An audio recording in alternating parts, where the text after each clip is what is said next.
Is your life not going the way you'd like it to? Are you upset you're going to lose your Medicaid and maybe even your Medicare and Social Security after the big, beautiful bill? Is your wife or husband giving you some trouble? Has the life gone out of your relationship? Has love lost? Can you not find love? Do you not know where love exists? Are you down and out and depressed? Are you bankrupt? Did you lose your job, or you don't want your job anymore? You don't want to work in the fulfillment center anymore, running around grabbing the packages with your feet hurting? Is that what's troubling you, friend? Well, lift your head up high and look up into the sky and open your heart up. Pull your chest open and pull your heart out and offer it unto the Lord Jesus Christ above. Wash yourself in the blood of the Lamb. You see my nice red glow? I just washed myself in the blood of the Lamb, and I feel the righteousness of Christ flowing up and down through me. It's going up and down my spine, up and down. Oh! You won't know what it's like until you've been there. It's better than any orgasm. Oh, it's better than any payday. It's better than any Netflix series that you really love. It is the fulfillment of life. Life is rough, but the afterlife is open and beautiful, to be in heaven with the side of the Lord forever, just hanging out with the Lord. And Lord, how you doing? Well, I'm good. How are you doing? Now I say, well, I'm fine, Lord. I'm fine now. I'm here with you. Now I'm here with you and not down in the burning hell of fire and brimstone and horror. But we won't talk about that. All you gotta do is open your heart to the Lord and keep going and never give up that ship. That ship of God's ship up to the sky of heaven. Hello. I have a book to talk about. It's brand new, nonfiction. It's called Sister Sinner: The Miraculous Life and Mysterious Disappearance of Aimee Semple McPherson by Claire Hoffman. This is really good. I really enjoyed it. I've been reading some of these cult books and stuff. Actually, I heard about this book on indoctrination podcast with Rachel Bernstein, which is what I've been listening to quite some years. Well, she's a therapist that deals with people who survive cults, and turns out that Claire Hoffman is actually a cult survivor. She was with the transcendental her parents raised her up in the transcendental meditation, Maharishi Mahesh Yogi. The ones that fly, the ones that the one David Lynch was in. As for all those years, and so she was in that, and she escaped, and she wrote a book about that called Greetings from Utopia Park. I have not read Greetings from Utopia Park. I read this one and I enjoyed it, so I might go back and read Readings from Utopia Park. I imagine that is quite different than this book. This is more or less a straight biography of this incredible figure, 20th century, early 20th century figure of Aimee Semple McPherson. And her earlier book is probably a lot different because it's about escaping a cult and, a cult survivor sort of a book. This is not a cult survivor book. Actually, it has really no real, well, a couple of, people that left, whatever, got disgruntled about the business things that were going on and so forth, but not, it doesn't really, it's not the, like, oh, I was in the cult and this and that happened to me and I got out of it and survived this way and went on with my life. It's not that kind of a book. It would have been better, I think, in a way, if she had access to some of the people who did, bail out of the scene, the Christian scene, or this kind of a Christian scene. Um, but this is all like early 20th century. I say, like basically the bulk of it went on in the 20s, 1920s, 100 years ago, and we don't have that sorts of as much testimonial about today everybody shares and like, oh, I was in a cult, blah blah blah blah blah. We all you're talking on YouTube, whatever, and there's more sort of confessional stuff going on anyway, and navel gazing and so forth with the boomer and beyond generations, I guess. But anyway, what we have is a really kind of interesting story. I really liked it, and it starts out with this woman being born in Canada, and her mother, Minnie, is a Salvation Army person. So we start with the origin of the Salvation Army, which I believe began in Great Britain, and sort of a transfer here, and the uniforms and all that, and so the Salvation Army, goes back, just I don't know, 120 years ago. A lot of this stuff is really kind of new. So she was a Salvation Army child, and she was born, as I said. Her mother was pretty young when she was born in Canada, and kind of rural Canada, somewhere on a farm or something. And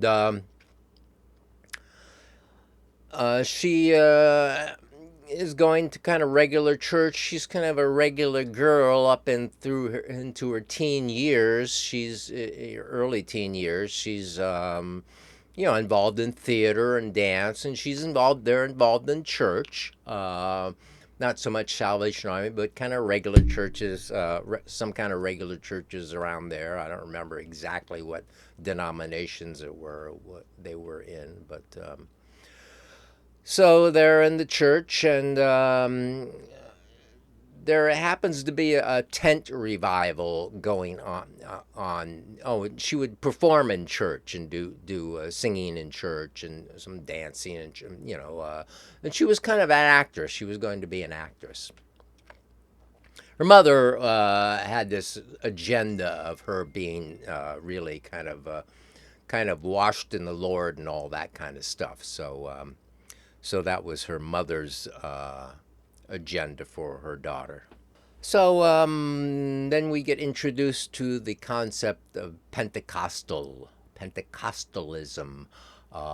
which is another thing that sort of erupted at the turn of from the 1800s into 1900, right around there. Pentecostalism starts up, and Pentecostalism, is a really performative kind of thing where you really feel the thing of the Lord into your body. You really got the Lord having you like speak in tongues. They go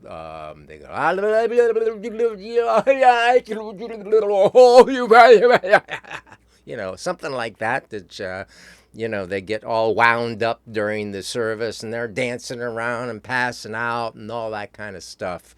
So she wants to go to it. There's a tent revival somewhere nearby her, where she's living, and wants to go and wants her daddy to take her. So she goes there, And then she gets kind of wrapped up in that kind of stuff. And so that's sort of where it all sorts of takes off. She meets another Pentecostal dude, Mr. I think John Simple. So Mr. Simple, she likes Mr. Simple, who is also like preaching or something, or one of the cult people. They're all cults. Every religion is a cult as far as I'm concerned. Whether you're big, little, whatever, they're all kind of cults, you know. I mean, you know, political movements are cults. Some cults are and political movements are conjoined. Like, well, there's the sort of disease, you know, with the military and all that, and settler colonialism and so forth. But anyway, so she gets involved with this guy, John, and she gets married and pregnant at 19 years old. And they are, you know, all excited about the Lord. And I guess they leave Canada and go to the States or something. Anyway, they end up right before she has their baby landing in Hong Kong. So they're going to be, you know, ministers of the gospel to all the heathens in Hong Kong. And the very funny part of that is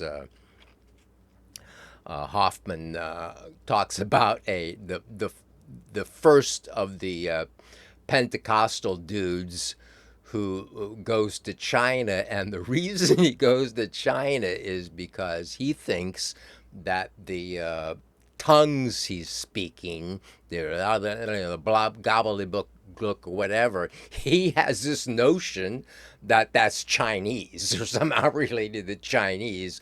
So he goes to China to find out that it's not at all Chinese, and he, you know, he didn't know what the hell he was talking about.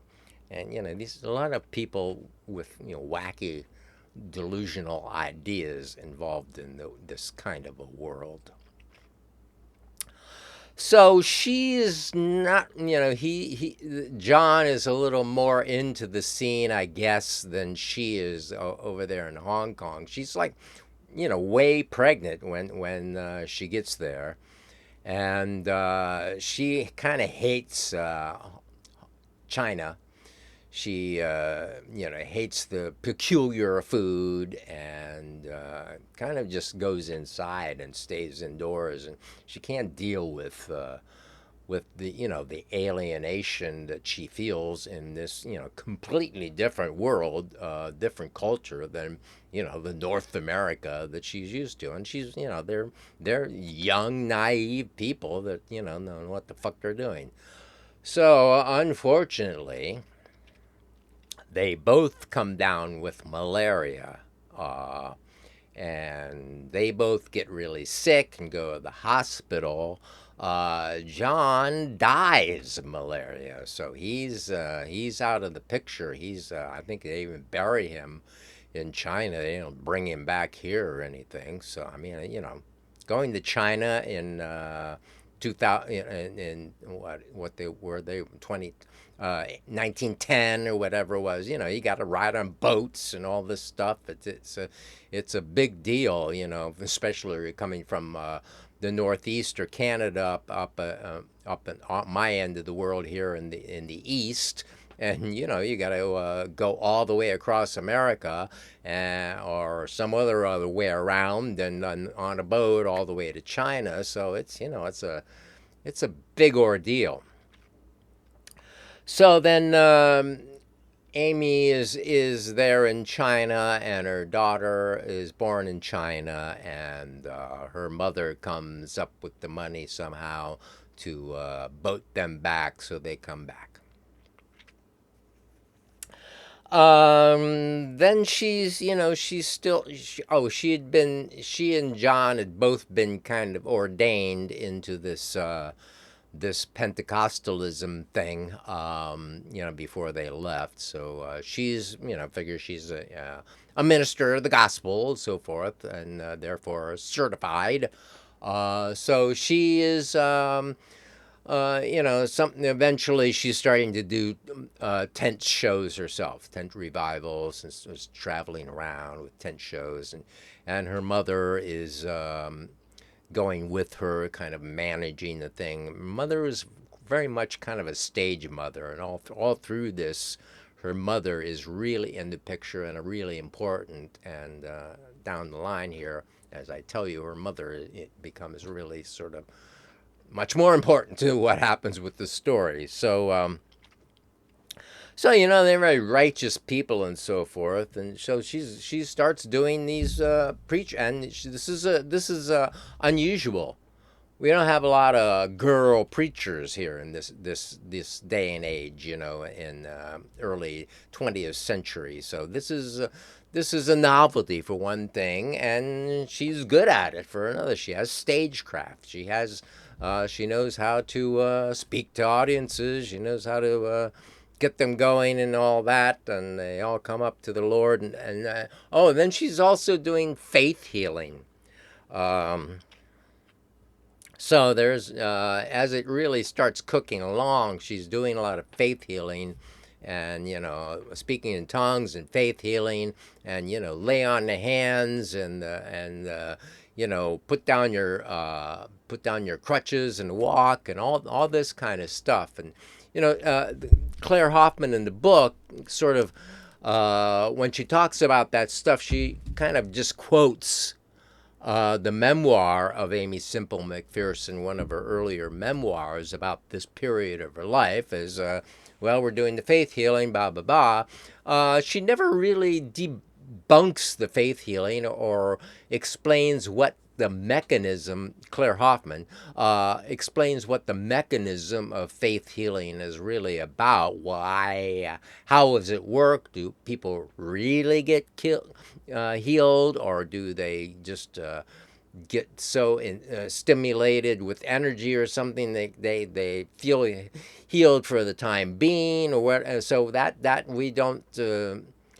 we don't hear about any of that. We just know that this is part of what's going on, and so this draws crowds. I mean, people have problems and want to be healed. So there's so when you start faith healing, and it's you're out in the wild or whatever, or not in air conditioner, and she wore big white robes and stuff, and she would get all sweaty and dirty from them. And she talks about being filthy because the people were maybe not necessarily clean, and so they she after a service, she would be just soaked with sweat and grime. I think she used the word grime from the laying on the hands, all the touching and hugging, whatever went on. But oddly enough, these big points of the Pentecostalism, as she gets really big, kind of vanish from her scene. It's not really explained why, but like she's not faith healing anymore when she gets really, really big.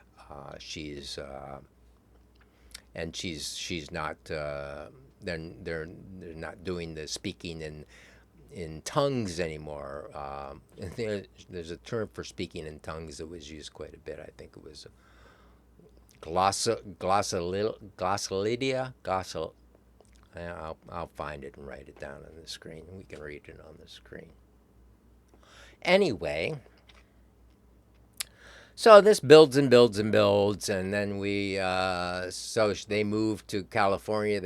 She gets enough money to get a car, and they drive across the country. I think no, later, no. She drives all the way across the country with her mom, and they're doing all these services, tent services, all through the country while they're driving across the country. These women, a couple of women together. I don't remember if they have someone with her or not, but not a man. So they have these women are driving across the country in 1920 or earlier than that, when there's not really not super highways for sure. That didn't come into the 50s and 60s. So there's it's just roads and roads and more roads, and it's rough some of the places. And anyways, they managed to drive this automobile all the way across the country. That automobile that she's had painted on the side. Oh, do you need to know? You need to know Christ, or whatever. So they go to L.A. And L.A. in 1920 is just kind of new, and that all just sort of bloomed up in the 20th century. There was really not much going on out there other than the natural order, people who are Indians before, whatever, just natural stuff, and orange groves and things like farming, and then the urbanity of it starts growing and building. They figure out how to make water, how to get water. Actually, Mulholland, the Mulholland Drive, famous road in what I think Hollywood, in the mountains, in the hills there, Hollywood Hills, is named after the guy who engineered getting the aqueduct that brought the water. It says stealing it from the farmers in the book into L.A., which helped it to grow into this kind of insane monstrosity that it is, well, today, or became by the I guess the 30s and the 40s and on. She grows and gets to be a big thing. She gets a big reputation. More and more people come. It all grows and grows and grows. And by 1922, they build this massive, like, million, in today's dough, like $1.5 million, kind of Superdome, really. A big church auditorium with a dome that seats like 6,000 people or something. With it kind of looks, and when you look at pictures of it, the interior, it sort of resembles the type of architecture that you see in like Radio City Music Hall. Actually, it was designed by the same guy that designed Grauman's Chinese Theater, because he was sort of into that kind of thing, and that was kind of his righteous job, designing this place. So they managed to build this big thing, and it just becomes this really big thing, and all these people are coming, and she's really starting to get really famous. She starts a radio. They start a radio station. They're the first, the first religious license holder from FCC thing. So they got built these two big towers for the radio. And this is in 20 still on the dome there, and so she's doing radio things, every week, and she's writing all these sermons, doing all this preaching. There's a lot of activity, out of this young woman and her mother, who is driving the whole thing and handling the business. So her mother's really good at handling the business, dealing with the money, and everything's kind of flowing really well. Things are going really good, until I think it was 1925, when now Aimee would like to go to the beach and go swimming in the ocean by herself, but she would take her one of her workers with her secretary or whatever, and so they'd go to the beach, and Aimee would do her swimming, and then she'd come back and go back to do her preaching and so forth. So one day she goes and does this, and she disappears. She's gone out swimming, and she is gone. She does not come back. She has what happened? Thousands of people go down to the beach and look for Aimee, and they go in the water and search for Aimee. And two people drown looking for Aimee in the water there in the ocean. And it's kind of horrible, So it's assumed that she's drowned, so she's dead and drowned.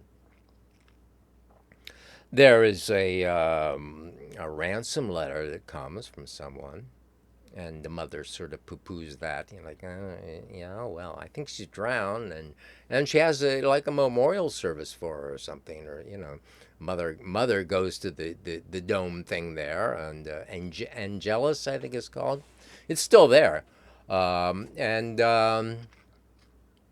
mother is listen, well, Aimee has unfortunately drowned, and she's gone with the Lord. So, that's wonderful in a way that she's gone with the Lord. The Lord has called for her.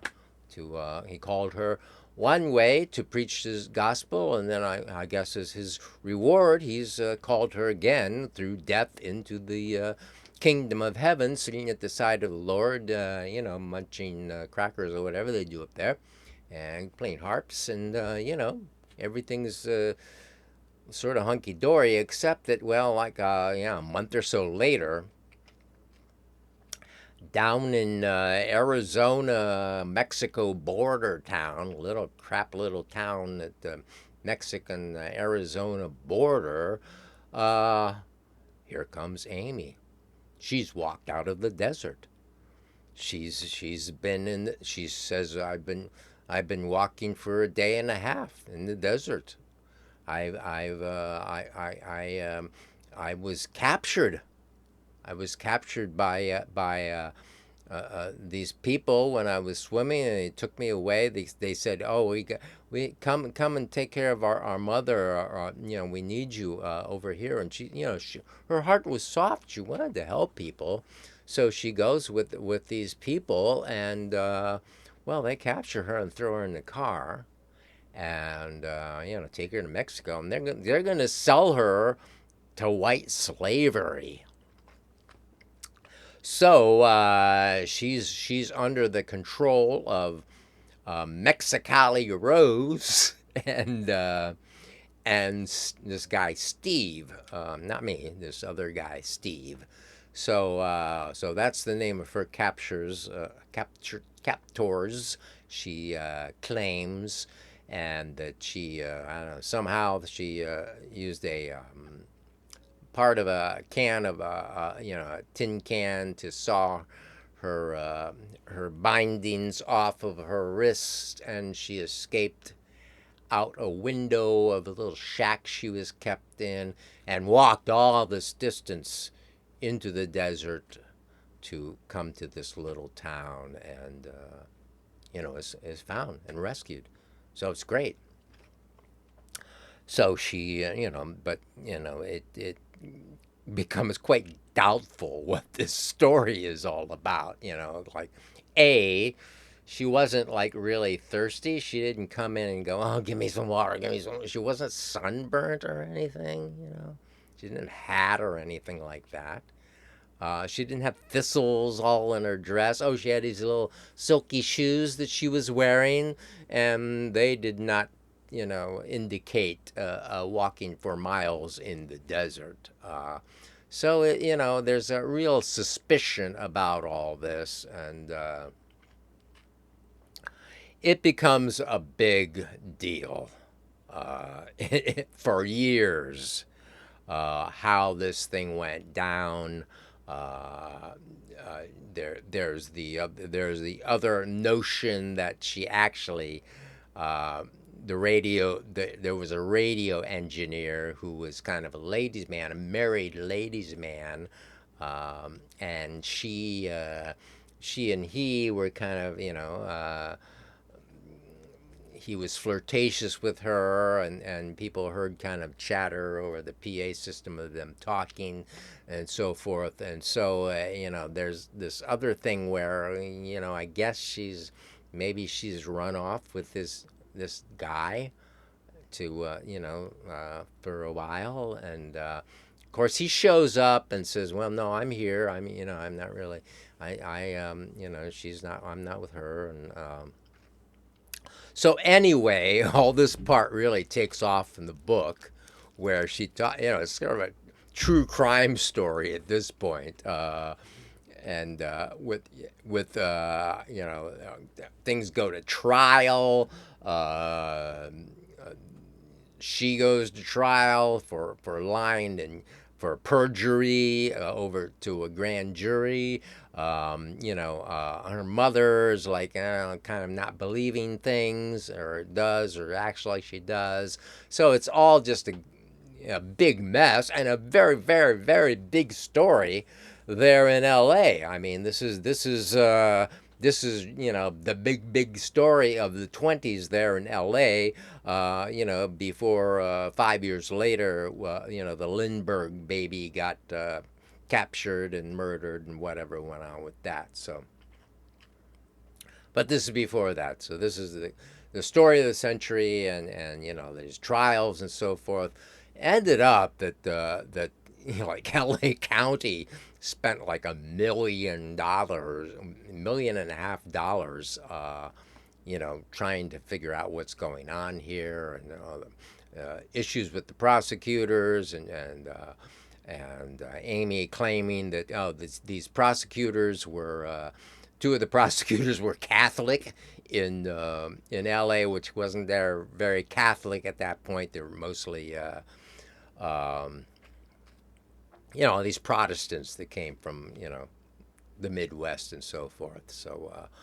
So yeah, so she's saying, well, these papists are trying to screw up my religion, and that's why I'm being prosecuted, and all this stuff, some political maneuverings going on in the background, and so it's a really big story of what all goes on with that, and ultimately, she's never convicted of anything, and the story remains murky forever. And actually, she ran off with the guy, and we know that because the other material comes up that this guy had rented a place in Carmel, California from somebody, and she was seen around here and there. She was seen there. She was in here. She was seen, by a whole bunch of people. Of course, there's other people that said, no, I didn't see her. It was somebody else. All this stuff that went on.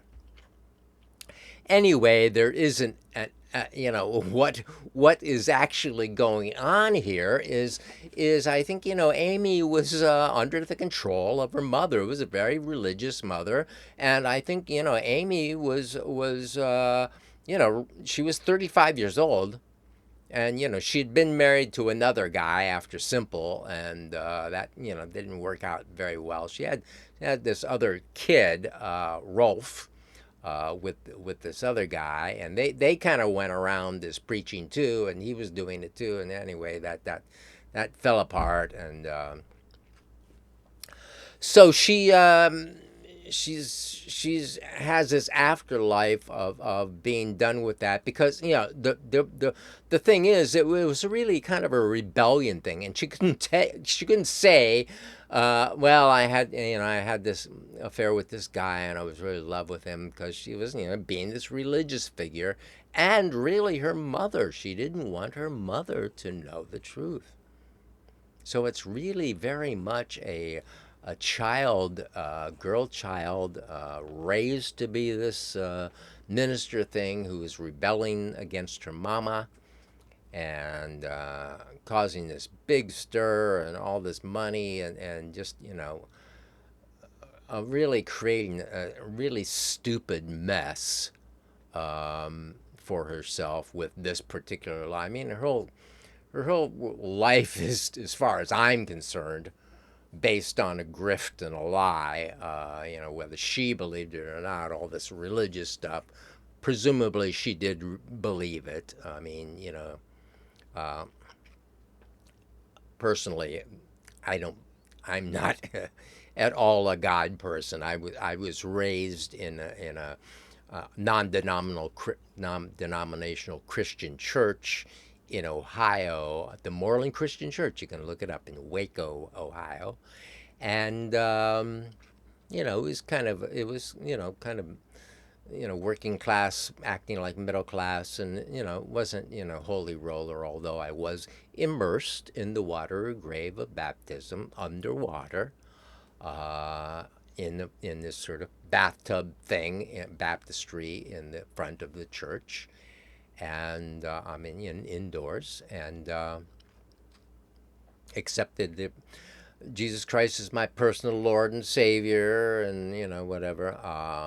By the time I was in junior high school, like 3 years later, I was looking around, going, all these people are faking and putting on a show, and a really paranoid notion. I think they're just all doing it for my edification and sort of acting to fool me and others, I guess.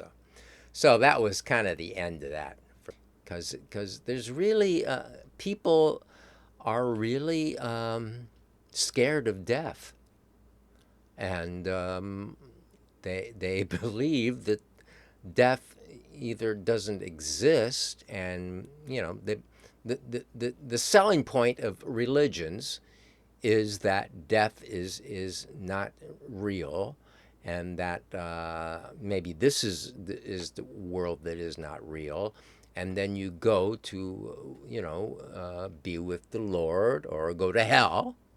So you have to be good, and go to the kingdom. Like I want to live in a kingdom.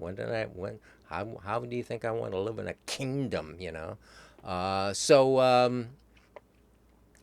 I think I'm just not religious at all. I just, it's not my thing.